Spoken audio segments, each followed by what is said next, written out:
amis supporters de l'Olympique Lyonnais sur l'antenne d'OLTV et dans One Night System spécial. Tous les soirs, on se retrouve à 17h30 et tous les soirs, un invité vient nous rejoindre. Et ce soir, on a le privilège de recevoir un personnage, quand même, on peut le dire, puisque Raphaël vient nous rejoindre. Salut Raphaël et bienvenue à toi, camarade. Hey, hey, hey, hop, salut Bart, salut. Ça va bien, mon Raph? Là, ça va bien. Merci pour l'invitation. Qu'est-ce qu'il y a de difficile dans ce confinement, Raph? Ah, mais ouais, il y a beaucoup de choses difficiles. On ne peut pas sortir, on ne peut pas boire un coup avec les copains. C'est pas pareil, on ne peut pas jouer au foot, bien sûr. Bon, après, on reste avec notre famille. C'est vrai que c'est des fois beaucoup de temps, parce que mes enfants me demandent tout imagines. Jouer au foot, jouer à la PlayStation, jouer tout. C'est pas facile, mais bien. On profite quand même. Et tu m'as dit il y a quelques minutes également qu'il te demande de manger à peu près toutes les 30 minutes, c'est ça? Exactement ça. Ils mangent, on fait un repas, au dîner. Déjà, ils demandent c'est quelle heure qu'on va manger. Après 30 minutes, ils me disent c'est quelle heure on va manger. Ils mangent, après 30 minutes, c'est quelle heure qu'on va manger. Et vous que mangez maintenant, tout le temps. Il y a quelques jours, à peine, tu as fait une déclaration qui a fait un petit peu de bruit. Tu as dit que si les joueurs de foot devaient faire un effort au regard de la situation, il faudrait faire un espèce de vote, que tout le monde se mette d'accord. Est-ce que tu pourrais me donner quelques précisions sur justement l'effort que devraient faire les joueurs et comment ils devraient le faire? Bon, c'est un effort. Hein. Je pense que ces moments-là, je pense que tout le monde a besoin de faire un effort. Parce que c'est là qu'on va voir qu'on commence à penser à les autres personnes. On ne pense pas que nous. Hein. Et c'est pour ça, après, comme j'ai dit, j'ai continué à dire c'est une espèce de votation. La majorité qui va gagner et on va voir comme ça va. Vous en avez parlé avec les autres joueurs un petit peu de tout ça ou pas vraiment? Oui, on a parlé un petit peu. Bien sûr, on a parlé un petit peu de ça. On discute. C'est vrai que la discussion, ça va être entre nous. Je ne vais pas venir ici pour dire qu'est-ce qu'on a discuté. Bien sûr. Mais après, c'est vrai qu'on discute et on va voir. On va essayer de trouver la solution. Physiquement, pour toi, aujourd'hui, qu'est-ce qui te manque le plus? Parce que physiquement, le quotidien,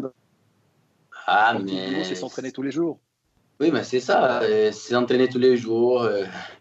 Je pense que pour aujourd'hui, c'est sûr que c'est s'entraîner tous les jours. Hein. Frapper la balle et jouer avec les copains là-bas.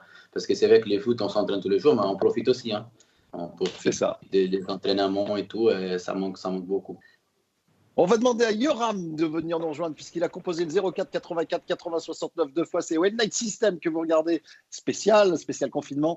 Et Yoram a composé le numéro de téléphone. Raphaël est notre invité. Bonsoir Yoram. Salut Bart, salut Raphaël. Salut. Salut. Yoram, bienvenue à toi. On écoute ta question pour Raphaël, Yoram. Alors, j'avais plusieurs questions. Tu m'arrêteras quand tu veux.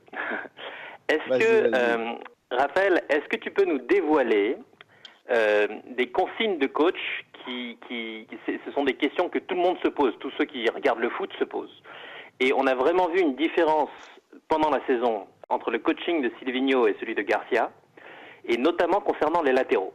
Est-ce que ça t'embête de nous dévoiler la vraie différence? Est-ce qu'à un moment donné, vous avez eu l'obligation de rester dans votre moitié de terrain quand c'était sous l'ère Silvinho et de ne monter que 2-3 fois à condition que l'autre latéral en face ne monte pas? Est-ce que tu peux nous dévoiler un petit peu ce qui s'est dit pendant cette période? Bon, bien sûr que oui. Tout le monde voit, sous les matchs, tout le monde voit que les latéraux ne montaient pas beaucoup avec Silvinho. Ça, c'était sûr, parce que tout le monde peut les voir. Après, il a pas dit qu'on ne peut pas monter non plus. Il a dit les latéraux ne montent pas. Ce n'est pas comme ça. Après, il aimait bien que les latéraux construisent les jeux, plus que monter pour faire descente et tout. Et après, il aimait bien qu'on fait la passe pour les arrières, pour qu'il fasse un contre un. Et c'est vrai que c'était un tactique différent. En plus, parce que Silvinho, toujours, c'était un latéral gauche très, très offensif. Mais ce n'est pas parce que tu es très offensif comme toujours que tu vas être un coach offensif. Ça ne veut dire rien. C'est ça qui était bizarre. Il vous demandait de jouer, il vous demandait de jouer exactement à l'opposé de ce que lui faisait. C'est ça qu'on ne comprenait pas. Moi, j'étais de la vérité.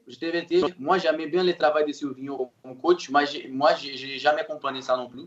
Je t'ai dit. Bien sûr que s'il y a quelqu'un qui avait dit, il a bien mis, tu sais, et bon. Après, c'est comme ça, c'est un choix de coach, on accepte et c'est tout. Hein. Et la différence avec le coach actuel, qu'est-ce qu'il vous demande? Parce que les latéraux aujourd'hui, on ne leur demande pas la même chose qu'il y a 10 ans. Les latéraux sont beaucoup plus importants aujourd'hui, offensivement. Bien sûr, mais toujours, tu peux attaquer, mais il faut penser aussi que quand on attaque, les autres, il faut défendre. Non, si on joue à 3 défenseurs, tu sais, c'est différent, mais à 4-4-2, 4-3-3, et comme vous voulez dire, c'est les latéraux, et un latéraux, ils montent, les autres, il faut qu'ils défendent. C'est normal, et je pense que tout le monde joue comme ça. On ne peut pas jouer avec 2 latéraux qui jouent alliés, et après, que les 2 défenseurs qui défendent. C'est normal. Yoram, je te coupe, je fais une toute petite parenthèse, je ne sais plus avec qui je discutais. Je crois que c'était Bastos qui m'avait dit qu'au Brésil, les latéraux sont presque considérés comme des attaquants aussi. C'est vrai ça ou pas? Plus qu'ici en Europe, ça c'est sûr. Hein. Au Brésil, les latéraux, ils attaquent beaucoup plus qu'ici, ça c'est sûr. Mais je trouve qu'ici, maintenant, ici, quand je dis ici, c'est en Europe. Hein. Je dis en Europe générale, je suis ici, ça fait 11 ans que je suis ici, en Europe. Et depuis que je suis arrivé, et ça change beaucoup. Et je vois beaucoup des équipes qui demandent les latéraux d'attaquer beaucoup. Yoram, une dernière question, Yoram? Dans la même veine, jouer à 3 défenseurs centraux, qu'est-ce que ça change pour les latéraux? Ça change beaucoup. Hein. Je te dis la vérité, ça change beaucoup parce que là pour moi, ça change que je pourrais attaquer beaucoup plus que quand on joue à 4 déjà. Quand ça joue à 3 défenseurs, les latéraux, ils les presque un allié droit ou un allié gauche. On peut même quand je centre, les latéraux gauche, si on joue à 3 défenseurs, il faut faire une tête pour marquer un but. Et c'est complètement différent. Et toi, tu nous confirmes que tous les latéraux. Pardon. Vas-y, Yoram, c'est toi. Non, tu nous confirmes que tous les latéraux, tu nous confirmes, Raphaël, que tous les latéraux de l'Olympique Lyonnais, ils préfèrent jouer à 3 défenseurs pour pouvoir monter plus, pour pouvoir apporter plus? Non, pas tous. Ou c'est ton cas, juste à toi? Pas tous, ok. Mais mon cas, je vais pas mentir, j'aime bien jouer à 3 défenseurs. Hein. Après ça dépend. Faut voir aussi que ça dépend d'équipe qui tu joues, quel est le système qu'elle joue. Parce que c'est toujours contre une équipe qui joue avec toi. Moi, dans mon cas, ça c'est mon opinion. Hein. Si une équipe joue à 3 défenseurs aussi, toujours je vais me battre avec un latéraux et on va qui nous défendre un et l'autre. Ça c'est plus difficile pour nous des fois. Mais bon, après, comme j'ai dit, ça dépend du système. Ok. Voilà, merci beaucoup, Raphaël. Merci, messieurs. Yoram, porte-toi bien. À Salut, mon plaisir. 04 84, ciao. 04 84 80 69 2 fois tous les jours. Cette émission est enregistrée à 15h et quand on reçoit un invité, il faut donc appeler en amont, avant 15h, et laisser un message sur le répondeur pour que Nicolas puisse nous rejoindre. Dans un instant, on aura un deuxième téléspectateur. Tu m'avais expliqué il y a quelque temps, Raph, que tu trouvais les Français beaucoup plus joyeux, beaucoup plus festifs, beaucoup plus finalement vivants que les Anglais. C'était pas méchant ce que tu disais, mais pourquoi? Explique-nous. Je pense que c'est la culture. C'est la culture. Parce que là, en Angleterre, c'est pas tous, mais tu vas jamais voir des copains aller chez les autres copains. Des fois, ils vont au pub. Bien sûr, mais c'est pas comme ici. Ici, tu sais, on sort tout le temps, on va jouer au golf, on va jouer quelque chose, on boit un coup. Je viens chez toi, tu viens chez moi. Pour penser un peu plus. Moi, j'ai trouvé que c'est la culture. C'est la culture des Français, c'est complètement différent des Anglais. Et dans le vestiaire, l'ambiance aussi, en Angleterre, n'est pas aussi enfantine, j'allais dire. Elle est moins spontanée, moins rigolote? Déjà, ça fait pas longtemps, j'ai parlé avec Moussa, il y a quelqu'un d'autre. Moussa, il jouait à Celtic, il jouait à Fulham, il jouait à Angleterre. Et c'est bizarre, en Angleterre, tu ne vas jamais avoir tout le temps, on se dit bonjour. Il faut que tu fais la bise, il faut que tu donnes la main. Les gens en Angleterre, ils ne font jamais ça. Tu arrives le matin, tu veux te mettre ton compon, tu vas dans ton truc, tu mets ton compon, tu sors s'entraîner. Tu ne dis pas bonjour, tu ne serres pas la main. Là, tu vas voir la différence. Là, tu vas voir la différence des cultures. C'est Mais bien vous sûr vous que dites même pas bonjour dans le vestiaire à Manchester? Personne se disait bonjour à Manchester dans le vestiaire? c'est ça que je t'ai dit. Pas personne parce qu'il y avait des Français, il y avait des Brésiliens. D'accord. Bon, et après, les Anglais qui voient, je sais pas, qu'ils ne vont pas jamais faire la bise, ça c'est sûr. Hein. Les Anglais, ils vont pas faire la bise, hein. Ça je connais bien. mais bien sûr, parce qu'on arrivait, on disait bonjour et tout, et ils disaient, mais c'est pas, ils sont pas habitués à ça. D'accord. Et pour toi, c'était quelque chose de difficile à vivre, j'imagine, parce que on connaît le Brésilien est naturellement quelqu'un de très sociable. Bien sûr, j'ai dit que c'était difficile au début, mais après, j'ai commencé à m'habituer à ça. Et après, tu sais, tu t'habitues à ça. Et j'ai essayé, tu sais, moi-même, j'ai essayé de dire bonjour, tu sais, pour les Anglais. J'ai essayé de faire la bise. Non, je n'ai pas essayé de faire ça. Hein. Attention. Mais quand même, ouais, j'ai essayé de passer ma culture. La vie c'est ça aussi. Hein, tu essaies de passer ta culture pour les autres. Faut pas Comment changer comment tu expliques, Raphaël, l'amour qu'ont les supporters pour toi? Parce que tu fais partie des joueurs les plus appréciés, j'en suis sûr et certain. Et je sais que tu sais ça. Comment tu l'expliques? Comme tu as dit, comme je sais ça, j'essaie aussi de passer un peu de moi, lui. Et je pense qu'aujourd'hui, les joueurs de foot, il y a beaucoup de gens derrière eux, ils sont pas eux. Comment je te dis, il y a beaucoup de fais pas ça, fais pas ça, fais pas ça. Et moi, je suis moi. Quand je parle en Twitter, c'est moi qui parle. Quand je parle, comment je te dis, et je pense qu'eux, ils sentent ça aussi. Sur le terrain, bien sûr, mais c'est pas que moi qui fais ça. Je me donne 100% tout le temps. Mais là je dis même pas parce que c'est pas que moi qui fais ça. Tu sais. Il y a des autres joueurs qui font ça aussi. Ils peut-être sont pas appréciés comme moi. Mais c'est ça, c'est juste être moi tout le temps et montrer. Est-ce que ça t'a coûté cher dans ta carrière d'être finalement très naturel? Ah, des fois, oui. Des fois, oui. Par exemple, donne-moi des exemples. Ah, ben, dans la vie maintenant, il n'y a personne qui juge tout qui te fait, tu sais. Et comme j'essaie d'être moi tout le temps, il y a des choses que j'ai déjà fait. C'est pas que j'ai regretté, mais j'ai dit, c'est vrai que je ne vais pas faire, je ne vais pas être moi. Imagine, je ne vais pas être moi parce qu'il y a 100 personnes, 200 personnes qui vont me juger. Ils vont dire pourquoi tu fais ça, pourquoi tu fais ça. Moi, je préfère être moi et faire les choses que j'aime.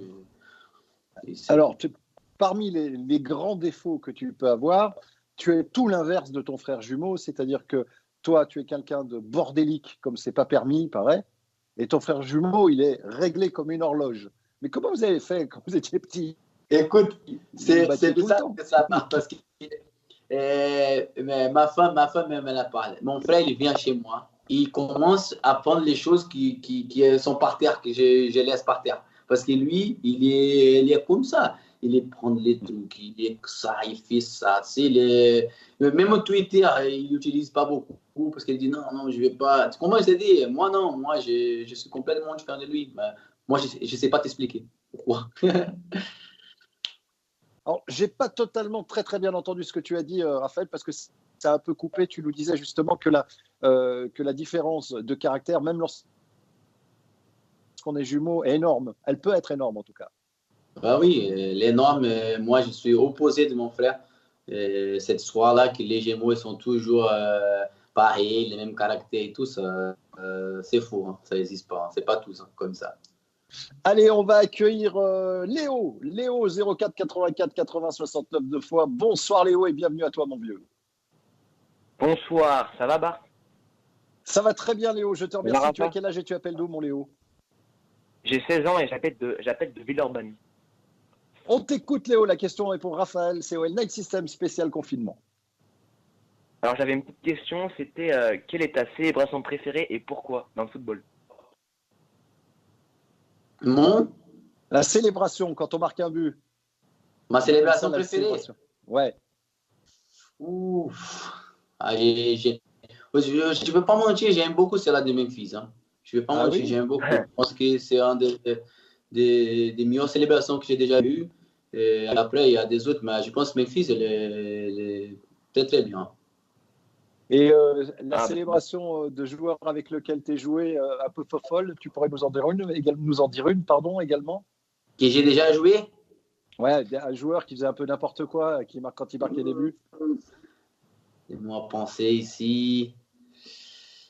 Ah, je pense que Rooney, il était un peu fou. Des fois, il s'est levé, il enlevé les.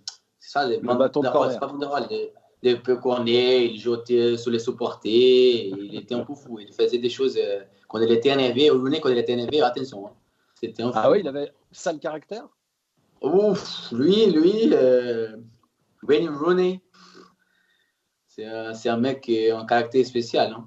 Mais quoi, mais par exemple, il pouvait se fâcher avec les joueurs, c'est quand ça allait pas. Ah, oui, avec les arbitres, avec les joueurs, avec Cocan, quand il était énervé, ils ont donné un. Comment tu dis, nickname. Nickname, c'est anglais. Ils ont donné un nickname à lui. J'ai oublié, mais c'est parce que comme il était fou sur le terrain, droit du terrain, pas avec moi. Hein. Et peut-être parce que j'étais gentil avec lui, il était gentil avec moi. Mais lui, il était un caractère très, très, très fort. Léo, on va te remercier. Tu avais peut-être une deuxième question, Léo, peut-être, je sais pas. oui, j'avais une deuxième question. Je t'en C'était, prie, Léo, est-ce que vas-y. tu crois encore être sélectionné en équipe brésilienne ou pas? Bon, là, maintenant, je pense, je te dis la vérité, je pense pas à ça parce que, bon, je suis plus loin que proche d'aller en sélection, c'est ça la vérité. Mais bon, bien sûr, si je fais bien ici, peut-être un jour, je peux aller, mais c'est pas ce que je pense maintenant. C'est pas mon pensée. Ok, Ok, bah, Léo, merci beaucoup, Raphaël. pour ta question, camarade. Ah, Salut, mon merci à Merci Léo. toi. beaucoup, au revoir. On va revenir. Salut Léo, merci beaucoup. On va revenir un petit peu sur le début de saison qui a été très très curieux. L'arrivée de Juninho, l'arrivée de Silvinho, le départ de Silvinho, l'arrivée de Rudy Garcia. Est-ce que ça fait partie de la carrière d'un footballeur ou est-ce que c'est quand même assez fatigant à vivre ou c'est le métier qui veut ça? Ah, tu dis comment Tu m'entends, là, Bart? Je t'entends très bien, vas-y. Ah non, parce qu'il est coupé. Dis encore, désolé. Parle encore parce que c'était Non, coupé. non, Là. c'est pas grave. Je disais que le début de saison avait été voilà, remarqué. L'arrivée de Juninho, l'arrivée de Silvinho, le départ de Silvinho, l'arrivée de Rudy Garcia. Je voulais savoir si c'était des choses qui font partie du métier, Ah, bah, c'est ça, de difficile. footballeur, ou c'est fatigant, quoi qu'il arrive. Ah, ben, je t'ai dit, mais je ne vais pas mentir, c'est la vérité de foot d'aujourd'hui, c'est comme ça. Mhm. Ça s'y vit. Pour moi, c'est un peu fatigant un peu, parce que tu commences à connaître quelqu'un et tu essaies de vivre avec, même entraîneur, des personnes, appellent, partent. Tu comprends? C'est la vie de foot, mais pour moi, c'est fatigant. C'est pas le mot fatigant, mais ça m'énerve un peu. Tu sais, en plus, quand regarde, un coach qui vient du Brésil et connaît pas la France, il arrive pour monter quoi, les cas de Silvinho, on ne va pas mentir. Je ne dis pas qu'il ne faut pas faire, parce que c'est vrai qu'il n'y a pas gagné, tout, c'est normal. Mais c'est gênant, tu sais, parce qu'il a mené toute sa famille ici, ils étaient ici. Bon, je te dis, c'est ça qui me gênait, comme je dis, c'est les foot, hein, c'est pas qu'ici, c'est partout. C'est comme ça. Très bien, allez, on va prendre un petit dernier parce que la liaison est pas très bonne, donc on espère que vous avez passé quand même un bon moment. Maxence, ou plutôt Benji, excusez-moi. Benji, bonsoir et bienvenue à toi. Bonjour à tout le monde. Salut Raph, j'espère que tu vas bien. Salut Benji, on écoute ta question. J'avais une petite question pour Raphaël, c'était quel était le meilleur gardien qu'il avait affronté durant toute sa carrière? Merci Benji pour ta question. Les meilleurs gardiens que j'ai joué avec, j'ai joué contre. Contre que tu as dans ta affronté. carrière. Les meilleurs gardiens que j'ai joué toute ma carrière, c'était Van der Sar. Il était juste magnifique. Un des gardiens qui... Ah ben, il faisait tout. Il jouait bien avec les pieds. C'était un gardien magnifique dans les buts, dans les cages. Et bon, c'était lui le meilleur gardien que j'ai déjà joué. Merci beaucoup, Ok. Benji, pour ta question. Bonne Merci soirée à à vous. toi. On va terminer. Salut, Benji. On va terminer cette émission. Je rappelle que demain, on recevra Luis Fernandez. 04 84 80 69 deux fois pour lui poser les questions que vous désirez dès maintenant. Vous pouvez appeler maintenant, vous laissez un message sur le répondeur. On va parler, pour terminer, d'une petite interview confinement. Je vais te poser des questions et puis tu essayes de me répondre un peu rapidement comme ça, si tu veux bien. Ok. Qu'est-ce que tu as appris sur toi, Raphaël, depuis le confinement? Que je pourrais être une personne calme. Et c'est vrai, c'est vrai. Et j'ai appris ça sur les confinements maintenant. Qu'est-ce que tu vois de ta fenêtre depuis ce confinement? Je vois, Ouais, tu vois quoi quand tu regardes dehors? je te dis exactement ce que je vois. Je vois, tu sais, en mer avec le soleil. Et moi, j'ai comme ça, tu sais, comme tu dis en anglais, freedom. Freedom. C'est quand tu es libre de tout. Je Freedom! vois ça. Voilà, La freedom. liberté. Je vois la liberté. Freedom. Qu'est-ce qui te manque le plus depuis le confinement? Ah, c'est le foot, bien sûr. Jouer avec m'entraîner tous les jours, c'est ça qui manque de plus. Quelle est la première chose, la toute première chose que tu vas faire quand le confinement sera terminé? Je vais prendre un balle, je vais partir en entraînement, je vais prendre un balle de foot et je vais commencer à frapper 20-30 fois dans les cages, mais très très fort. Merci beaucoup. Merci beaucoup, Raphaël, d'avoir été notre invité. Excusez-nous pour la liaison qui a été un petit peu parfois bancale. J'espère que ce n'était pas trop désagréable à Ah, merci à vous. Merci à vous. On se retrouve on se retrouve, amis supporters de l'Olympique Lyonnais, sur l'antenne d'OLTV. Et OLTV, c'est gratuit pendant le confinement. On se retrouve dès demain avec notre invité, Luis Fernandez, 04 84 80 69. Deux fois, c'est le numéro de téléphone. Merci infiniment encore une fois à Raphaël. Passez une belle soirée. Rendez-vous demain à 17h30 avec Luis Fernandez. Et surtout, n'oubliez jamais, l'Olympique Lyonnais est une formidable raison d'être heureux, les gars.